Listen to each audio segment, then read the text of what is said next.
Racing just is started with Easter Hope. Break quickly at the start and in second Prince Carlo moving upon the outside. Maximum Exposure then followed by Perfect Act. Marigold comes next. Do Remy then followed by Demolition Jack.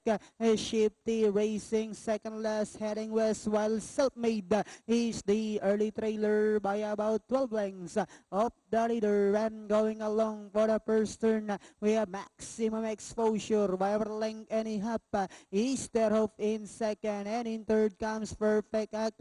Demolition Jack comes next. Prince Carlo, Shifty, then next on line is Marigold. Do Remy, Self-Made second last while heading west.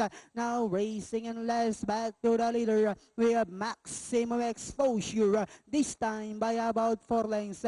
And in second comes Easter Hope, Demolition Jack, Prince Carlo, Shifty now moving up on the outside. Do Remy is down on the inside. Marigold, Perfect Act, Self-Made and heading west is still running at the tail of the field.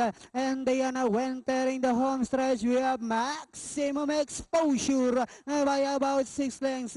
Prince Carlo in second, Do Remy in the middle. Down on the inside, Easter Hope, then followed by Demolition Jack, Shifty. Last 100 meters, we have Maximum Exposure, followed by Do Remy in second.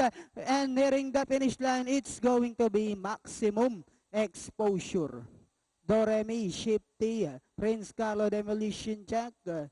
Then comes Easter Hope. Thank you. 9853.